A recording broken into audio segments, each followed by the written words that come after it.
Hello friends. Java language सीखने की series में आज हम देख रहे हैं लेक्चर 3, जिसमें हम सीखेंगे पहला प्रोग्राम जावा में। जावा का पहला प्रोग्राम देखने से पहले कुछ बेसिक दो तीन बातें। जावा एक केस सेंसिटिव लैंग्वेज है, सी और सी प्लस प्लस की तरह। इसका मतलब जावा में स्मॉल लेटर और कैपिटल लेटर को डिफरेंट ट्रीट किया जाएगा, ठीक वैसे ही जैसे सी और सी प्लस प्लस लैंग्वेज में ट्रीट किया जाता था।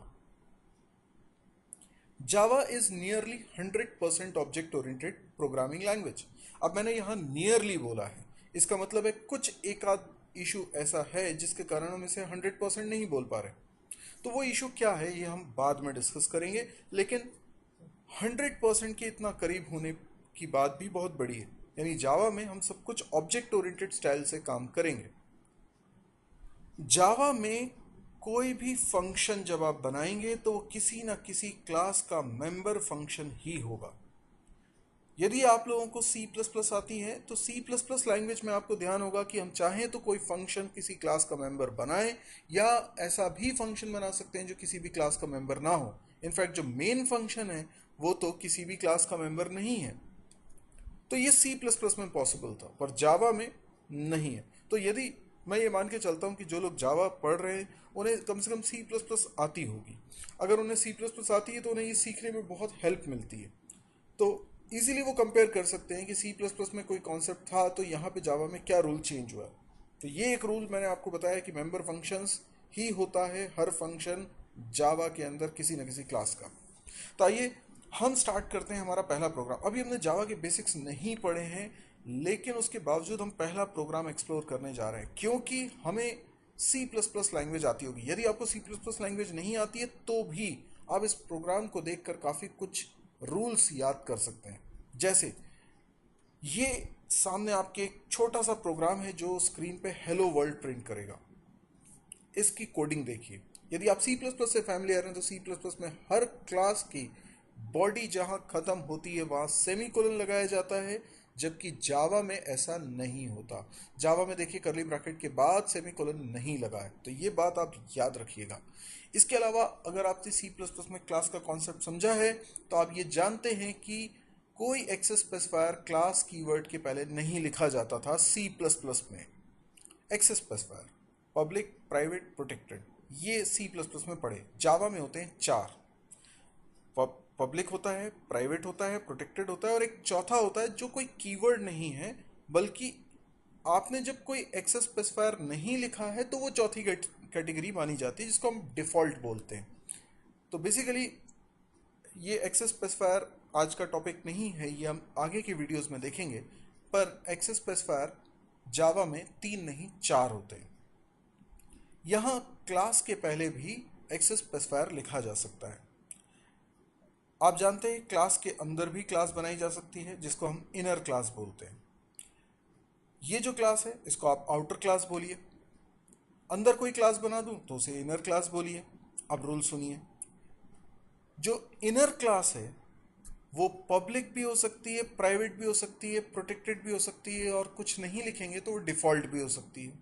लेकिन जो आउटर क्लास है जैसे कि ये क्लास, इसके पहले या तो आप पब्लिक लिखेंगे या कुछ भी नहीं लिखेंगे। यानी सीधे क्लास कीवर्ड से ही शुरुआत होगी। या तो पब्लिक लिखेंगे ही नहीं, ऐसा रहेगा, और या फिर पब्लिक लिखेंगे। जब पब्लिक नहीं लिखेंगे तो इसे डिफॉल्ट बोलेंगे। पर आप प्राइवेट या प्रोटेक्टेड नहीं लिख सकते। यानी आउटर क्लास केवल पब्लिक हो सकती है या डिफॉल्ट हो सकती है। इसके बाद अच्छा इसे होता क्या है ये अभी मत सोचिए। इसका मतलब आपको तब समझ में आएगा जब मैं पैकेजेस चैप्टर आपके साथ डिस्कस करूंगा, तो ये अभी टाइम लगेगा, आप अभी इसको इग्नोर करिए। पर यहाँ पर आपके पब्लिक लिखने या ना लिखने से इस प्रोग्राम पे कोई फ़र्क नहीं पड़ेगा। आप कंप्यूटर पे चला के देखेंगे तो कोई फ़र्क आपको नहीं समझ में आएगा। इसका फ़र्क आगे पैकेजेस के कॉन्सेप्ट में आएगा। तो पब्लिक के बाद लिखा हुआ है क्लास कीवर्ड, जो कि बिल्कुल वैसा ही है जैसे सी प्लस प्लस में हमने देखा था। इसके बाद हमने क्लास का नाम लिखा है। आप ध्यान से देखिए, क्लास का नाम एक खास स्टाइल में लिखा हुआ है। अगर एक नाम में एक से ज़्यादा शब्द होते हैं तो हम हर शब्द का पहला लेटर कैपिटल बनाते हैं, और इसको हम बोलते हैं कैमल केस। आप देख सकते हैं कि एच कैपिटल है, डब्ल्यू कैपिटल है, तो हर शब्द का पहला लेटर कैपिटल। ये रीडेबिलिटी के लिए होता है। जैसे एक क्योंकि हम जानते हैं कोई भी आइडेंटिफायर अगर सी सी प्लस प्लस या जावा में हम बनाएंगे तो उसमें स्पेसेस अलाउड नहीं होती। अल्फ़ाबेट आ सकता है, डिजिट आ सकता है, अंडरस्कोर आ सकता है, लेकिन स्पेस अलाउड नहीं होती। तो अगर मुझे क्लास का नाम रखना है हेलो वर्ल्ड तो मैं बीच में स्पेस नहीं दे सकता, वरना वो दो अलग अलग शब्द हो जाएंगे, तो क्लास के नाम में स्पेस नहीं आ सकती। तो मुझे हेलो वर्ल्ड लिखना था, तो या तो मैं इन दोनों को सेपरेट करता अंडरस्कोर से, तो रीड करने वाले को इजी लगता, हेलो अंडरस्कोर वर्ल्ड। ये सी सी प्लस प्लस के प्रोग्रामर्स की स्टाइल है। जावा वालों ने एक नई स्टाइल अपनाई हुई है, कैमल केस नोटेशन, जिसमें हर शब्द का पहला लेटर कैपिटल होता है। तो जितने भी शब्द हम इसमें लिखेंगे उसका पहला पहला लेटर कैपिटल कर देंगे। अच्छा, ये कोई रूल नहीं है, आप क्लास का नाम स्मॉल लेटर में भी लिख सकते हैं। तो फिर ऐसा ही क्यों लिखना है? ऐसा इसलिए लिखना है क्योंकि जितनी प्री डिफाइंड क्लासेस हैं जावा में, प्रोफेशनल से उनको बनाते वक्त इसी तरीके को अपनाया हुआ है। तो यदि आप भी प्रोफेशनल प्रोग्रामर बन रहे हैं तो आप भी इस तरीके को अपनाइए, ताकि कोई भी क्लास का नाम देखकर ही समझ जाए कि ये क्लास का नाम है। मेरी बात पे यकीन ना हो तो आप खुद इस प्रोग्राम को ज़रा स्क्रीन पॉज करिए, मेरी बात को पॉज कर दीजिए और ज़रा देखिए कि इस पूरे प्रोग्राम में कुल मिला के कितनी क्लासेस हैं। देखिए, बहुत आसानी से आप उन शब्दों को पकड़ लेंगे जो किसी न किसी क्लास का नाम है। तो यदि आपने ध्यान से देखा, सोचा, तो आप देख सकते हैं। आप स्क्रीन को पॉज कर चुके हैं, ट्राई कर चुके हैं? नहीं किया है तो अभी करिए स्क्रीन पॉज। आई होप आपने सोच लिया होगा। अब आप देखिए इसमें और कितने शब्द आपको दिखाई दे रहे हैं जिसका पहला लेटर कैपिटल है। यस, एक दिख रहा है स्ट्रिंग, और एक दिख रहा है सिस्टम, एक दिख रहा है हेलो वर्ल्ड। ये 3 क्लासेस हैं। ओके, सिस्टम और स्ट्रिंग दोनों ही प्री डिफाइंड क्लासेस हैं। हेलो वर्ल्ड क्लास हम बना रहे हैं। क्लास की बॉडी के अंदर आते हैं। अच्छा, ये याद रखिएगा कि जो फाइल आप बना के जिसमें ये प्रोग्राम सेव करेंगे उसका नाम भी आप hello world डॉट जावा रखेंगे, यानी जो क्लास का नाम रखा है वही फाइल का नाम भी रखेंगे। अच्छा, इसके अंदर मैंने सिर्फ एक फंक्शन बनाया। जावा क्योंकि ऑब्जेक्ट ओरिएंटेड स्टाइल से काम करती है तो इसमें मेन फंक्शन भी किसी ना किसी क्लास के अंदर होना ज़रूरी है, क्योंकि कोई भी फंक्शन नॉन मेंबर फंक्शन तो हो ही नहीं सकता। ऐसा तो हो ही नहीं सकता कि किसी भी क्लास का मेंबर नहीं है। तो मेन फंक्शन को भी आपको क्लास के अंदर रखना होता है, इसलिए मुझे एक क्लास तो बनानी ही पड़ेगी, प्रोग्राम कितना भी छोटा क्यों ना हो। ये जो मेन फंक्शन है इसका प्रोटोटाइप भी बिल्कुल फिक्स है, आप इसमें कोई चेंजेस नहीं कर सकते। आपको सिर्फ इस प्रोटोटाइप को समझना है। ये पब्लिक है। पब्लिक इसलिए क्योंकि मेन फंक्शन को इस क्लास की बॉडी के बाहर से जेवीएम कॉल कर सके। किसी भी फंक्शन को, मेंबर को आप पब्लिक इसलिए बनाते हैं कि वो बाहर से एक्सेसिबल हो, तो ये पब्लिक है। स्टैटिक क्यों है? स्टैटिक मेंबर्स अगर आपने सी प्लस प्लस में पढ़ा है तो बहुत अच्छी बात है, आपको मेरी बात जल्दी समझ में आएगी, वरना जावा में स्टैटिक का एक अलग चैप्टर आगे आने वाला है। तो स्टैटिक जब हम बना देते हैं किसी मेंबर को, तो वो मेंबर उस क्लास के ऑब्जेक्ट का नहीं कहलाता, बल्कि ऑब्जेक्ट ना भी बनाऊं तो भी मैं इस फंक्शन को कॉल कर सकता हूं। नॉर्मली क्या होता है कि कोई फंक्शन आप बना रहे हैं और उसके पहले स्टैटिक कीवर्ड नहीं लिख रहे हैं, तो उसको बोलते हैं इंस्टेंस मेंबर फंक्शन, और इंस्टेंस मतलब होता है ऑब्जेक्ट। यानी कोई फंक्शन बिना स्टैटिक कीवर्ड के अगर बना हो तो उस फंक्शन को बिना उस क्लास के ऑब्जेक्ट को बनाए नहीं कॉल किया जा सकता।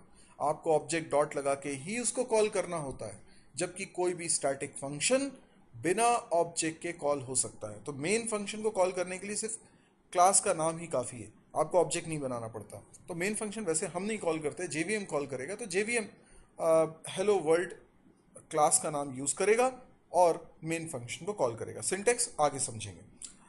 इसके बाद लिखा है वॉइड, जिसका मतलब होता है फंक्शन कुछ भी रिटर्न नहीं करेगा। आपने सी सी प्लस प्लस में देखा है रिटर्न टाइप इंट भी होता है, लेकिन यहाँ पर रिटर्न टाइप वॉइड ही रहेगा। इसके बाद फंक्शन का नाम है मेन और उसके अंदर है आर्ग्यूमेंट्स। यस, किसी भी फंक्शन में फॉर्मल आर्ग्यूमेंट्स हो सकते हैं, उसी तरीके से यहाँ भी फॉर्मल आर्ग्यूमेंट्स हैं। तो बेसिकली जावा के प्रोग्राम में मेन फंक्शन के अंदर हमें ये आर्ग्यूमेंट मेंशन करना होता है। सी सी प्लस प्लस में भी हम मेन फंक्शन में आर्ग्यूमेंट पास करा सकते हैं।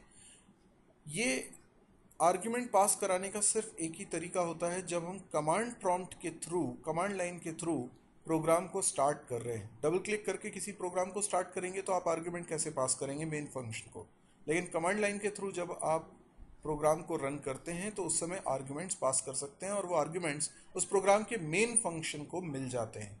तो ये एक एरे बनाया जा रहा है जिसमें कई सारी strings as an argument receive होंगे, लेकिन इसका अभी कोई यूजेज इस प्रोग्राम में हम नहीं कर रहे हैं। पर भले ही इसका यूज़ हो या ना हो, आपको ये प्रोटोटाइप में रत्ती भर भी चेंज नहीं करना है। ये बिल्कुल इसी तरीके से मेन फंक्शन का प्रोटोटाइप लिखा जाएगा, यानी ये भले ही यूज़ नहीं हो रहा पर आपको लिखना पड़ेगा। नहीं लिखेंगे एरर आएगी। तो ये क्या यूज़ में आएगा, कैसे यूज़ करेंगे, ये हम पढ़ेंगे आगे कमांड लाइन आर्ग्यूमेंट्स चैप्टर, उसमें हम सीखेंगे कि ये किस काम आता है। फिलहाल इसके अंदर की लाइंस देखते हैं। इसके अंदर की लाइन बिल्कुल वैसी है जैसे सी लैंग्वेज में प्रिंट एफ आप लिखते थे या सी प्लस प्लस में सी आउट लिखते थे, जिससे स्क्रीन पे कोई मैसेज प्रिंट होता था। तो ये प्रिंट करेगा हेलो वर्ल्ड। लेकिन इसको ज़रा ध्यान से एक्सप्लोर करें, क्योंकि कई बार इंटरव्यू में इस तरह के क्वेश्चन पूछे जाते हैं कि इस लाइन को एक्सप्लेन करिए। तो ये सिस्टम क्या है, एक क्लास का नाम है, एक प्री डिफाइंड क्लास है जिसका हम इस्तेमाल कर रहे हैं। इसका नाम का पहला लेटर कैपिटल है, इससे हमें समझ में आ रहा है कि ये क्लास का नाम है। क्लास के नाम के बाद जब भी लगा होता है डॉट, बहुत ध्यान से सुनिए इस बात को, बहुत इंपॉर्टेंट है, आगे तक याद रखना है इसको। क्लास के नाम के बाद अगर लगा है डॉट, तो डेफिनेटली हम क्लास के किसी स्टैटिक मेंबर को कर रहे हैं एक्सेस। सी प्लस प्लस में स्कोप रेजोल्यूशन ऑपरेटर लगाना होता था। यहां पर क्लास का नाम लिखा, उसके बाद डॉट लगाया, इसका मतलब है कि आप डॉट के बाद लिखने वाले हैं उस क्लास के किसी स्टैटिक मेंबर का नाम। स्टैटिक मेंबर वेरिएबल भी हो सकता है, स्टैटिक मेंबर फंक्शन भी हो सकता है। तो ये आउट क्या है, ये आउट है रेफरेंस वेरिएबल। रेफरेंस वेरिएबल कैसा, स्टैटिक रेफरेंस वेरिएबल। तो सिस्टम नाम की क्लास में एक स्टैटिक रेफरेंस वेरिएबल बना हुआ है आउट। अगर आपको रेफरेंस वेरिएबल नहीं पता है तो ये भी हम आगे की क्लास में डिस्कस करने वाले हैं।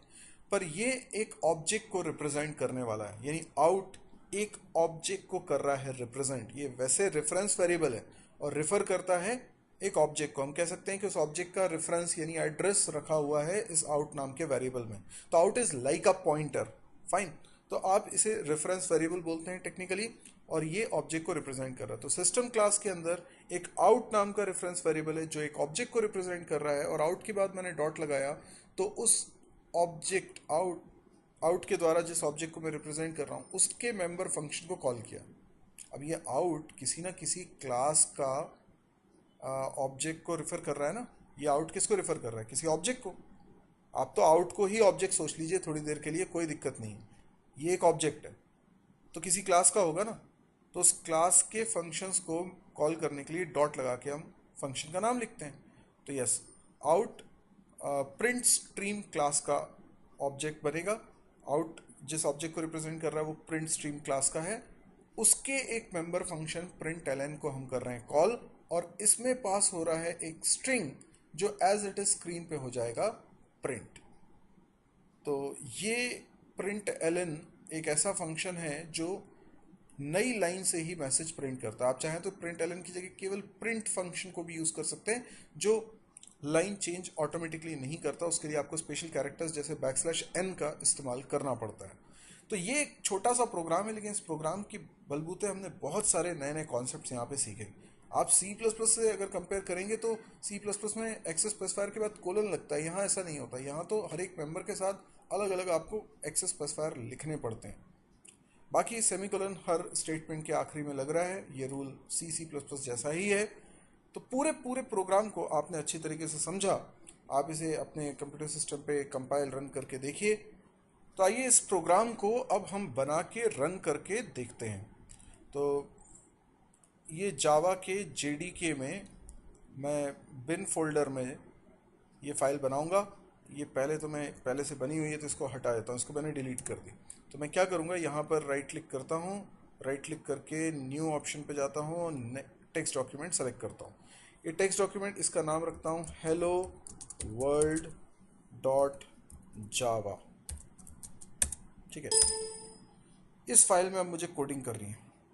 तो मैंने इसको ओपन किया, सिंपली नोटपैड से मैं इसको ओपन करूँगा।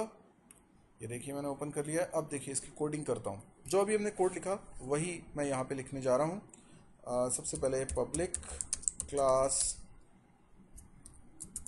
हेलो वर्ल्ड, ठीक है। इसके अंदर public static void main string args और और ये मेन की बॉडी जिसके अंदर हम लिख रहे हैं system.out.println और इसके अंदर लिख दिया हमने हेलो वर्ल्ड। ठीक है, अभी ये प्रोग्राम मेरा बन चुका है, इसको मैं कर लेता हूँ सेव। ये मैंने सेव कर लिया है। अब मुझे क्या करना है, मुझे इसको कंपाइल और रन करना है। तो जब मैं कंपाइल रन करूँगा तो इसके लिए मुझे कमांड प्रॉम्प्ट पे जाना होगा। तो मैं कमांड प्रॉम्प्ट को भी ओपन कर लेता हूँ। मैंने कमांड प्रॉम्प्ट को भी ओपन कर लिया है। अब कमांड प्रॉम्प्ट पे देखिए मैं क्या लिखता हूँ। सबसे पहले तो मुझे उस फोल्डर में जाना होगा जहाँ पे ये रखा हुआ है, एफ ड्राइव के अंदर।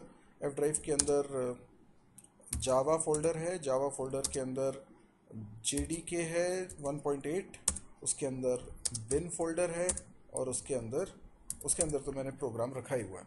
तो इसको अब मैं कैसे कंपाइल करता हूँ, मैं चाहता हूँ कि साथ ही साथ आप बैकग्राउंड में ये भी देख सकें कि डॉट क्लास फाइल बन रही है।